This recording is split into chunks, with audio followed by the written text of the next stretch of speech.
What's up, Black Sheep, and welcome to a new podcast episode. It's been about T plus 6 days since I crashed out in that last podcast episode, and it's been a journey. And even though it's been less than a week, I've actually had so many breakthroughs since that podcast episode, and I haven't edited it yet or watched it back, but I just saw a couple of clips of it right before recording this, and in the less than 30 seconds I saw, I could just see the energy in my face and how just sad and not into it I was. And I don't mean recording the episode, I just mean I was just not feeling it for those few weeks, and it was a really rough time to move through because I felt like I was living in the life and the body that I had for way too many years. In my 20s and my young adulthood, the times that I just felt like life was frustrating and overwhelming and I couldn't find any reasons to be happy, that's what it felt like for those few weeks. But I feel so much better. I just wanted to share some of the breakthroughs that I've had because I wasn't trying to heal. I never planned on making a follow-up podcast episode. I honestly wasn't even sure what my next piece of content on the podcast was going to be. But after going through the lessons that came up for me and moving through that and processing it, I was wait, I have to share this, because a lot of the themes that I was going through in that moment was themes of hypervigilance, feeling like I was behind everyone else, feeling like I would never make it, honestly feeling kind of worthless or worthless without if I didn't have a bigger purpose or if I wasn't successful, And I feel like those are things that Black sheep go through all the time. We constantly have these fears and limiting beliefs because of the way that we were raised and because of what we were taught and the coping mechanisms that we had to build in order to survive those times. And as we know, those coping mechanisms, while they helped us survive, they weren't there to help us thrive. They're not going to be the same coping mechanisms that help us get to the place that we're going to, or even to just a more stable and peaceful feeling internally. Your low self-worth ends here. Welcome to Becoming Enough, a podcast dedicated to breaking down your experience as a Black sheep and understanding how that impacts your self-worth. Your experience as a Black sheep and cycle breaker is unique, and it's time we finally started to talk about it.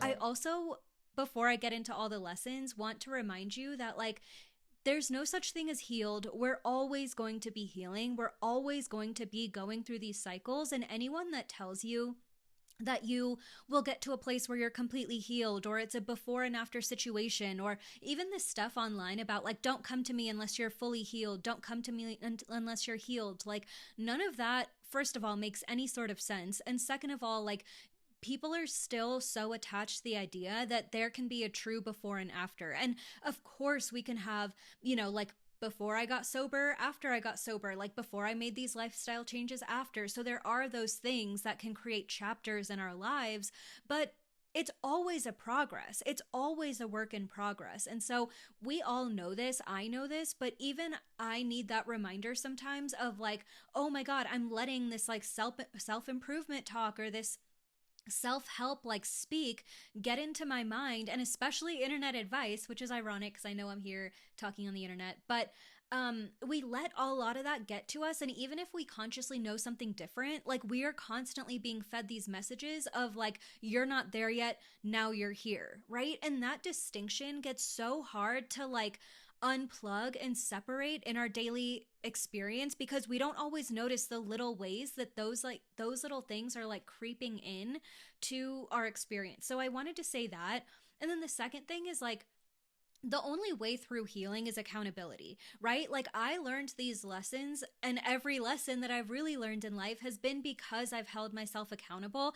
And that's why really frustrating things, okay, I'm not going to say that's why frustrating things happen, but that's why sometimes we go around these lessons and the universe kind of brings them closer and closer to us, or brings them to us in different packages because we need to confront what's at the core of it, right? We need to get to the bottom of not just like the outer situation, but what's deeper. And what's deeper is that even if something isn't in your control, maybe there's something you can learn from it. Maybe there's a way you can grow from that situation. Maybe there's something that you were doing that was also allowing you to be tolerant of like someone else's behavior or certain habits or like your mindset, even the way that you speak to yourself. All of those things can be found through being accountable, right? So those are okay. And there's one last thing.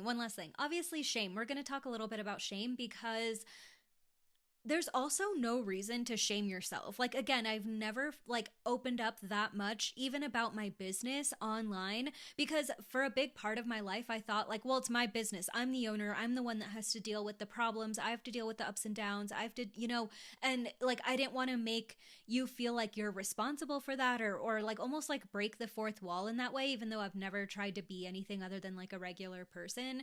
But, yeah, I kind of, again, that hypervigilance and that hyper independence was rearing its ugly head. And I was like, I shouldn't be like sharing my problems, right? I need to deal with all of this on my own. And sharing everything I did on the last episode was really vulnerable for me. And I'm editing it tomorrow. And I just know like uploading it and rewatching it is also going to be making me feel really vulnerable, and I'm going to start being like, oh, should I really post this? But I'm going to, and I'm holding myself accountable to that. But the shame, like you can sit there and feel bad about yourself or feel bad about lessons that you have to learn or relearn over and over again. But at the end of the day, like only you can like beat yourself up about it, and make yourself feel worse than you need to. Maybe not only you, because I guess other people could beat you up about it, but they're assholes and you shouldn't even be talking to them. Only you can make yourself feel that bad. And so really the point is to process it, learn from it, and let it go and move past it, right? So the first lesson that I want to talk about and the first breakthrough that I had from this was the attachment that I had to impulsivity. And it's weird because like I would normally consider myself a very dependable person, a very reliable person. Like I don't make like tons of impulsive decisions in my life in general anymore, but I noticed that when it came to my business, I would think of an idea or I would think of something I would be really excited about and then like throw myself into impulsively creating it. But then like I didn't give it the time that it needed. So then I would get bogged down by logistics and I would lose connection to what I was even saying. Like I would lose connection to the potent or powerful message or whatever I thought was like really good content because I would get so frustrated by all the things that I had to do after that, right? And it wasn't even that those things were frustrating. It was that I was putting myself on such a time crunch. Like everything was such a rush and it disconnected me from the work that I was doing completely. And the source of this feeling like I was always in such a rush came from the deeper feeling of I always feel like I'm behind. And this is where the black sheep part of it comes in, right? Because we never really got to have a childhood. We never really got to be like free teenagers. And especially if you are a South Asian femme or you grew up in a really strict household, or maybe you're an ex-Christian or like ex-fundamentalist, like you grew up in one of those households where everything you did was like a moral battleground, right? Hanging out with your friends, hanging out on a school night, even if all your friends were trustworthy and your parents knew them or your family had met them, like it became such an issue for you to do anything that was normal for your age. And so because of all those opportunities of missing out, we don't feel like we have those things. And then all of a sudden we're an adult with full-on responsibilities. And even like that transition into adulthood, a lot of us don't have any sort of financial help from our parents. We can't even ask our parents for advice. We can't ask them for anything like at all. And we have to live our entire adult lives knowing that if we do ask them for advice, if we do need help, it puts us in a really vulnerable situation to be manipulated. Like it puts us in a position where where we are unsafe, right? Because even if you do ask your parents for advice, and even if they welcome it and they want to give you an answer, they're only looking out for their best interests. And if they have tried to change who you are your entire life, they don't even know how to give you appropriate advice because they don't know who you are. And they will always swear up and down till they're blue that they know you better than you know yourself, that they know what's best for you, but they never took the time to learn you. And they didn't even take the time to really genuinely love you and raise you and see you through all of your phases and your ups and downs. They just told you what to be and then got mad at you if you weren't that, and then sometimes got mad at you if you were that. That was the raising that we got.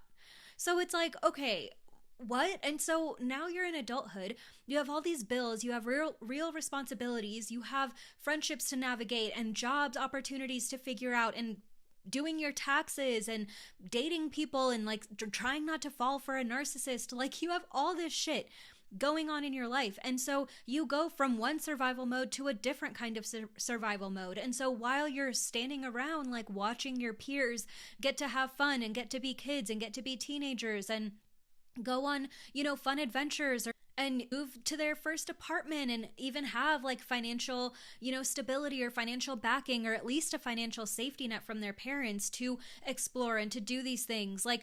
If we don't have that, when we don't have that, it becomes so difficult to even see straight or to see the big picture at all. And so all we're being fed is that we're behind, right? We're behind probably in our savings goals. We're behind financially. We're behind socially. We're behind in relationships. We're behind in life experiences because we didn't have the time or money or resources to be able to fuel these things for ourselves, or even the energy, even the will to enjoy life, right?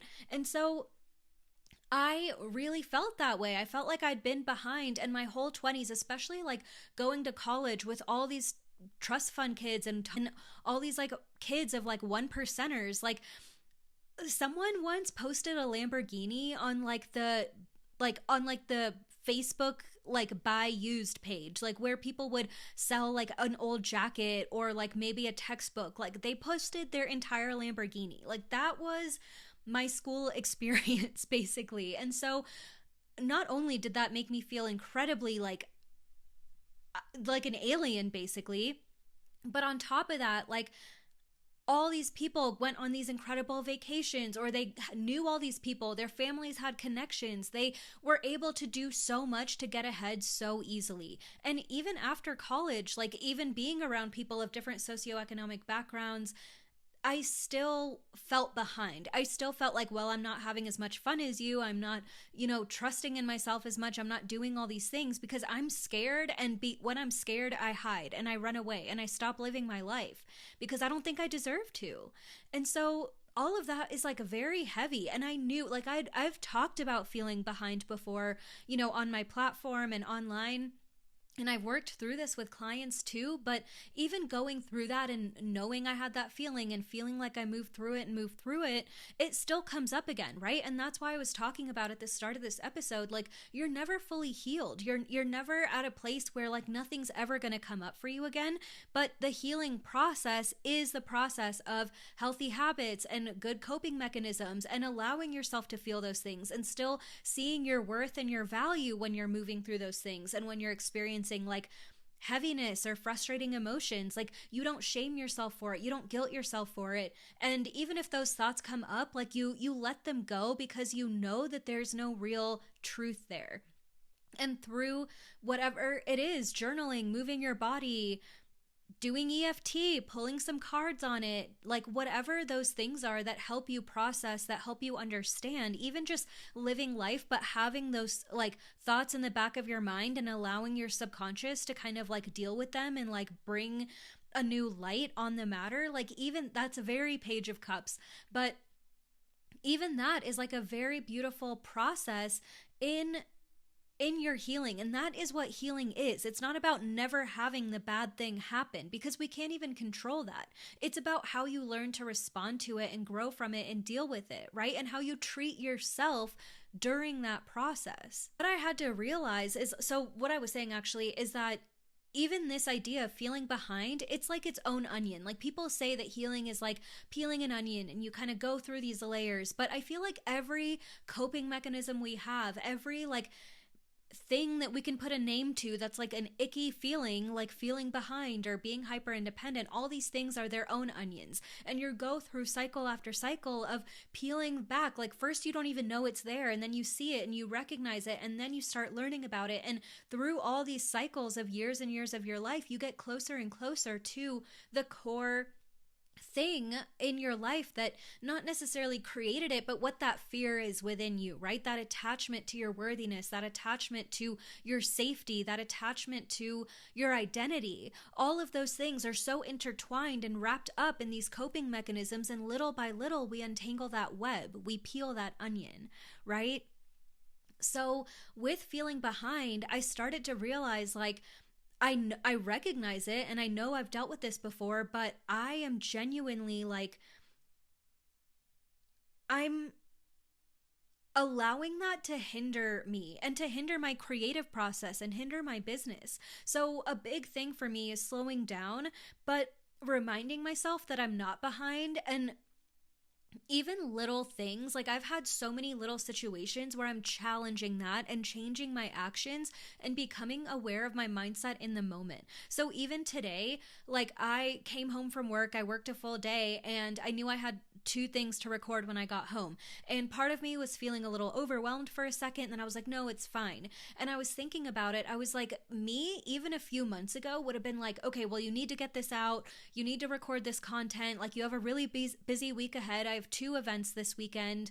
And I have a lot going on right now. But previous me would have made me come home, like walk my dog, sit down, try and record this, force myself to do it, get like bully myself and shame myself if I didn't do it on time, if I didn't do it right. And then even though I just got home from work and I'm tired and I'm exhausted and I need to like clear my head and like unwind for a minute or decompress, I wouldn't have given myself that opportunity, and I would have just shamed myself even more if the content wasn't good, or if I was like losing what I was trying to say, right? And that's so unfair to do to me. Like, would you do that to your friend? Would you do that to your partner? Like, I really hope not. And you shouldn't be doing that to yourself either, right? And so today, instead, I was like, okay, like you're going to come home, you're going to give yourself a few hours to unwind. And like, I literally did, like, even when I try and relax sometimes, I pressure myself with, okay, well, what time is it now? What time is it now? What time is it now? It's like, oh my God, I've got to chill out, right? So I just gave myself like full permission, like go home, relax, do nothing for a few hours, and then like record your content, and in your mind know that you're gonna like crush it, and that it's gonna be great, and that you know what you're talking about, and you're capable of sharing this message, right? Like of course I am, and I know that, but I don't always treat myself like I know that. And so even that, like I'm coming to you in a better energy, and I'm coming to you refreshed, and my day I don't feel like I'm like, oh my God, I'm so busy, like, oh, like I can't even handle my schedule. Like I'm not feeling overwhelmed by it. I'm actually just excited to make this, right? And to be talking about all this stuff. And so that's one small thing, but that's been already happening with little moments like that all week long. And through those moments, I've been given the opportunity to treat myself better and to become aware of the pattern where I would start to decline. Because also, if I had come home and I had forced myself to record and I hadn't given myself rest, I, first of all, probably would have taken all night to do it anyway. I probably would be feeling much more burnt out by the end of the week. By the time I have 2 events this weekend, I would start stressing about it. I would start making myself anxious before they even happened, not because of how they were going to go, but because of how I was going to maintain my own energy and how I was going to treat myself. And all of those things would end up leading to frustration, burnout, feeling like I couldn't handle my business, like literally handle my business as a CEO or founder. Which always makes me think of Summer House when I say that. So if you've ever watched Summer House and you know that quote, please let me know. Oh my God, that's actually too funny. But yeah, I wouldn't have been able to handle it, or I would have convinced myself that I can't handle it because I was letting myself down in these micro opportunities. So the next thing that I want to talk about, and I have like a little list so I wouldn't forget, but the next thing was reacting strongly out of a need to protect myself. And so a couple of things also happened this week. I told you, like, this has been a very eventful week, but something happened where I was misgendered, like on paper, like in kind of a really frustrating and like triggering way. And then something else happened where I just felt like I got screwed out of something that I had spent a lot of money on, and like a lot of things were happening that felt like they were massive misunderstandings, but it didn't seem like there was a way out of the situation. And so like it was a lot that was really triggering me and bringing up all of this stuff. And so what I realized was like, there was a huge part of me that was wanting to lash out so badly. And obviously I wasn't going to like curse anyone out or anything, but I was going to be very direct and like strongly communicate how I felt and what had happened and all these things. And I have worked so hard on my ability to be a good communicator or to at least communicate how I felt. And I remember like 10 plus years ago, I didn't even know how I felt. I would ask my friends like, should I be mad about this? Am I allowed to be mad? Like I couldn't even identify my emotions or give myself permission to feel them. So to go from that to now being able to have like direct conversations, not talk to a million people about it or not like gossip and this wasn't even a gossip situation, but like I don't feel the need to like ask everyone for advice or ask everyone for permission. I'm capable of communicating. But something that I've also done in this process or like over the last few years is communicate very strongly and harshly without always without holding space for the fact that they may not have had really bad intentions. And that's been really hard for me because again, as a black sheep, like we learn the hard way. We learn the opposite way where we're too trusting, we're too open, we're literally dependent on the people that are mistreating us, right? In the nicest way of putting it. We are dependent as kids on people that are doing nothing good for us. And so that trains you to be submissive, or even if it trains you to fight back, like it puts you in like a really helpless position and you constantly feel like you are confronting that or holding that as a part of you or maybe even a part of your identity, right?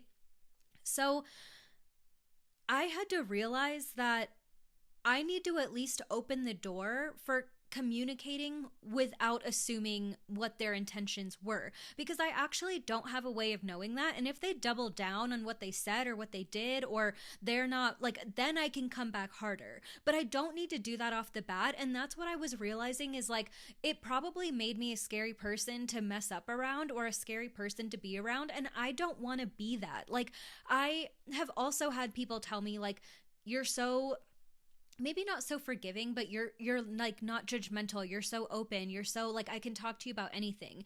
But since then, like that's when I also was a little too open and a little too like not protective enough of myself. And so in the process of correcting that, I overcorrected and became like, I put too many of my boundaries up, right? I put too much of my energy in pushing people away. And so even though I could communicate how I was feeling, I needed to kind of soften it and I needed to come at it from a different perspective. So those two triggers that happened this week of like feeling like I was mistreated, it gave me an opportunity to say, okay, well, what I want to do is give this person a piece of my mind, but what I need to maybe do is scale back a little bit. And while I feel like I was wronged, I can communicate how I feel and allow that. Hang on. Okay. Sorry, I thought my computer was about to die. But I'm allowed to communicate how I feel and then give them a chance to at least respond back. Give them a chance to meet me where I am and to see how they respond. And in a lot of those situations, you end up becoming closer with that person because they didn't want to upset you. They wasn't intentional what they were trying to do. And they are now have an opportunity to apologize and to correct the mistake and to do those things that allow things to kind of resolve. And that's conflict resolution. And so many people these days are missing out on conflict resolution. And we see this all the time online where people know how to pop off. People know how to be basically a doormat, and no one knows how to do anything in between, right? And obviously I'm exaggerating, but like, this is a real thing that a lot of people need to work on, and I'm included in that. And so I sent an email and I just kind of said like the few things that I needed to say. I wasn't harsh with it, and I actually got what I wanted. I got an apology, I got something fixed, and I'm working on a different resolution on the other situation now with that same person. And I feel like it's gonna, like, before, when I felt like I'd been mistreated and when I felt like I needed to give someone a piece of my mind, I was thinking about backing out of an entire opportunity. I was thinking about like fully just, I made a mistake. I need to go back. I need to backtrack. Like, again, that hypervigilance was coming up, that feeling that if I don't protect that everyone wants to attack me and I have to always protect myself. Everyone wants to attack me and I have to always protect myself. That is what hypervigilance is. And so giving myself a chance to not assume that I'm being attacked is actually a huge point of growth for me. And it's something that I'm proud of and I'm excited to like continue working on, right? And again, it also saved me this opportunity. I don't think that I need to fully back out now. I think I can make the absolute best out of this situation. And it's also something that I don't think is a fully negative situation anymore. I was able to change my own mind. And do you see how these things mirror each other? When you think that everyone is trying to attack you and you have to protect yourself, then you start showing up with the sword, and every interaction, I'm seeing like a 5 of swords, the 7 of swords in my mind, right? You have to show up with this, you think you have to show up with the sword in every one of those interactions. And when you show up with the sword, now someone else has to show up with the sword to protect themselves. So then you reinforce that story and that narrative in your mind that everyone's attacking me and I need to protect myself. And so it constantly goes in this back and forth situation where one thing is mirroring the other, right? As above, so below. It's the same thing. And so that was also huge because I'm learning to put down the sword. And as you've known from my podcast episodes in the last however many seasons, I've talked about my journey with hyperindependence, hypervigilance.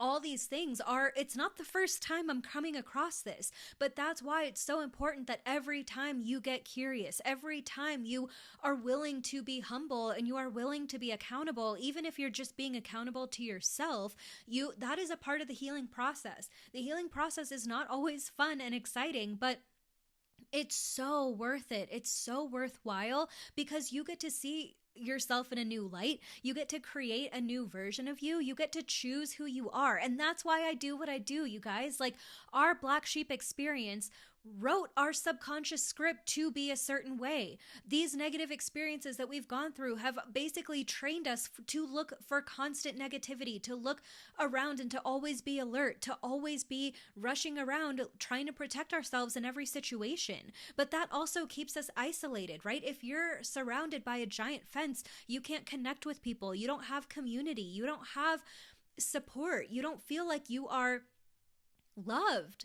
Right? Like, all of these things happen as you break down the walls. And that is my whole point. It's like, you do not have to be just a result of your fucked up childhood. You can create the person that you want to be. You can break every barrier that was in your fucking way by doing this work. And that work, sometimes it feels like an attack on yourself because you feel attacked in the first place, and now you have to hold yourself accountable. But the people that do not hold themselves accountable, basically your parents and caregivers, are also the ones that, like, you have a front row seat to how they're doing you a disservice, how they're doing themselves a disservice, how they're doing your relationship a disservice. So being accountable in every way is a great thing. And it is the healing process. You cannot have healing without accountability. Okay, so the last lesson that I want to talk about today is always being in a rush and doing future things now and then waiting till the last minute to do the things that I need to do today, right? And this kind of ties in with that idea of like being behind. But for me, it was also this idea of like almost being addicted to being overwhelmed, or like not being in control, or like something about this, like the stress that would come up. Like, I feel like in college, I probably did a lot of papers that way. And I think I got like a lot of A's, like waiting till the last minute and then pushing through and doing it. But I also was present in those moments. And I also knew what I was talking about. Like I was doing my work the whole time before. But I don't know if it was that trained me to be this way. I don't know if it was something about how I was raised, and maybe that's something that will come up in my healing later on. But this feeling of like being overwhelmed and having to figure out, I think has gotten me through so many situations that my body almost takes me there. Even when I don't need to be, right? So I have some meditations that I want to record, which I'm so excited to do. And I've actually recorded meditations before, but I lost them. It was such a sad thing. But I wanted to record some again, and I'm really excited about it, and I love guided meditations. And so that was an idea that I had, and my boyfriend, partner, as you know, is a musician. He's like a sound genius. He is a producer. He can like record anything, right? So I was like, I want to record this certain drum beat, and I was asking for his help with it. And so that was one of the things that I was going to do this week after work. And as it came closer to that time, like I was prepared, I had my mallets, like I had all the things that I needed to go do that after work. But I realized like, wait, I have so much more that I need to do this week. Again, the 2 events that I have, recording this, recording my tarot reading, editing all those things, like, and some other obligations as well. So with all of that going on, I was like, you know what? I am not prioritizing my need to rest. I'm not prioritizing my need to slow down. I'm not regulating my nervous system and prioritizing that in these decisions. I am just, again, being impulsive, getting an idea of something that I'm really passionate about and really excited about that is going to be fun. And I want to do it because it's going to be fun and exciting. But it's not helping me in this moment. It's not getting me further in this moment. And so I think I'm realizing now I've maybe done that. And maybe instead of just always being impulsive, it was also like rearranging my priorities too much, because like the stable thing is boring sometimes, and the same routines get boring sometimes, but they also like help you stay on track, and they help me stay consistent. And I know that I can be consistent, but because I've proved it to myself. But I would have added so much unnecessary stress into my life if I tried to start these new projects. And the thing is, it also connects to being behind, because when I get that idea that I want to create or what I want to do, like I said before, instead of giving it the time that it needs to develop, to breathe, to kind of form and create itself, I'm like asking myself, well, why isn't it done yet? You're behind. Why isn't it done yet? And those thoughts are what added shame to the situation. They added a way for me to put myself down and make myself like feel like I'm not doing things right. Instead, I took that day to rest and hang out with my partner, because it's one of the very few weeknights that we actually both have an open time in our schedule. I organize some of my work stuff. I kind of looked at my calendar and figured out like when I can do certain things, but I also just kind of gave myself that evening to relax, to eat, to prepare my lunch the next day, like the little life things that I don't always leave myself enough time for. And by doing that, I feel so much better about everything that I have coming up this week. I feel more regulated. I was going through so much insomnia and just frustration those last few weeks. And now the last few days, I've been sleeping so much better. I feel more rested. My body feels better. Like all those things are not insignificant changes, because like I said, if I had continued to feel rushed, introduce new projects when I didn't really have time for them, and all these things, I would have led myself right into burnout. And I can see so clearly now why I burned out in so many different cycles. Like even when I didn't have a full-time job and I was just working on my business, I still went through some patterns of burnout. Not the entire time, but I did go through some of those cycles and see them, especially around 2020. And so those cycles have now led me to this place where I can recognize them and do better for myself. And it also, again, like allowed me to be present, which is allowing me to enjoy the journey, as cheesy as that sounds, because always having that question in the back of my mind of why am I not there yet? Why haven't I made it yet? And I don't even mean that in like a really superficial term, but like why don't I feel good yet, really, is what I was asking myself. And I wasn't feeling good because I wasn't prioritizing myself, my rest, my joy. Even my joy or that time with my partner, like, that's something I need to prioritize.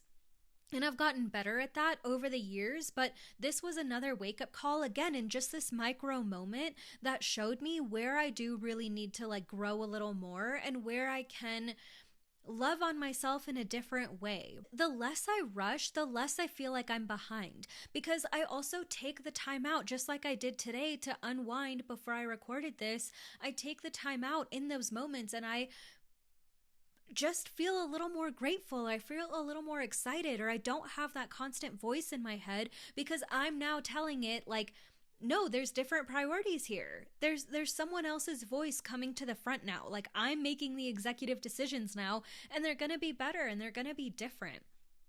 So I just wanted to share all of that. The last thing that I want to say, which I'm not going to go too much into because I know this is probably a really long episode already, but I got so many signs and just confirmation, and I know some of you are really into that, some of you still aren't, and you don't need to be, but the few days after that, like, I cried and I took a really cleansing shower, and I often ask, for cleansing during my shower, but I also cleansed myself in a more like ritualistic way. I sat at my altar. I, just did different things that allowed me to move through those things and shed them and kind of let my body do the work, right? Like, I let my body let them go, and then I brought my mind into it later. And that really helped me just like go through the ritual process of like, I'm letting this identity just take a step back. I'm taking a step back from this thought process, from this like funk that I'm in, from all of this, and I'm just letting my body lead the way. I'm not going to ask myself for answers. I'm not going to ask myself to figure it out.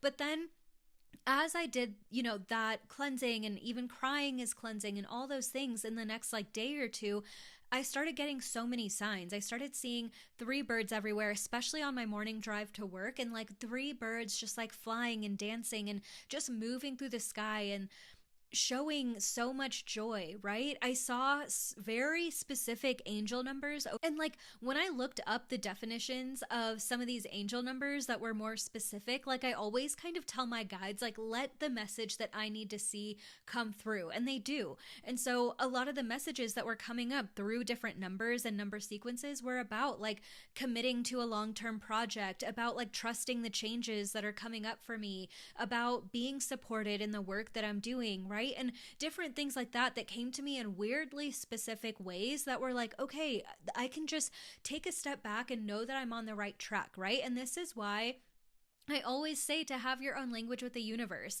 I also was seeing the tiger a lot, and I know the tiger can be a big sign of like being connected to your intuition and not being afraid to stand alone and just being so rooted in your power. And yeah, I don't know. I love that was coming up for me a lot too. But what I was going to say is that this is why it's so important to have a language with the universe. If you are someone that likes spirituality or identifies with it, you have your own language. So maybe you don't get messages in numbers, but you get them through songs, or you get them through, movies or TV shows. Like, it literally could be anything, but those light bulb moments that you have when you're interacting with that piece of media or this or that, those moments are really there to teach you quite a bit and help you reach a message that you may not have, right? And it's not like the message is going to miss you, but just that like you can be in deeper connection. You can kind of see beyond a different layer of like messages and what you're going through. And I was so close to, again, not like giving up, but just feeling at my wit's end, feeling like I needed a break, feeling like I needed to burn out. But I didn't really need any of those things, right? Like, I just needed to kind of take a step back and regroup. And through getting these different messages that may sound like I'm delusional, even if I sound like that, they encouraged me. They gave me a minute of hope and a minute of feeling like everything's going to be okay. And through kind of letting myself trust in that message of hope, of feeling like things are going to be okay, that is what encouraged me to keep going. And as I kept going and I was like, okay, like I've got this, I believe in myself again, that's when I started getting these breakthroughs. That's when these cycles started coming up for me. And I was like, oh, I'm connecting all of these dots now because I still had the belief in myself, the trust in myself. And that was encouraged to me by this language that I have with the universe. So whatever that is for you, you can always, start your journey of developing it. And if that's something you want me to talk about or share more on, like, please let me know, because I didn't always have this. And it's something that I'm really, really grateful for. So, okay, I know this episode has been long enough, but it was so valuable and I'm really glad that I recorded it. So I hope that you enjoyed it. I hope that it inspired you. If you want to do this work together, book a self-worth coaching session. If you want a tarot reading from me, book a tarot reading from me. And I love you so much. I can't wait to see you in our work together again. Thank you so much for joining me for another episode of Becoming Enough. Be sure to rate and leave a review of the podcast so that other Black Sheep and Cycle Breakers like you can find us too. Visit blacksheepexperience.com to learn more about how we can work together to elevate your self-worth and eradicate your worthiness wounds for good. Remember that you are worthy whether you believe it or not. I love you so much. Happy healing.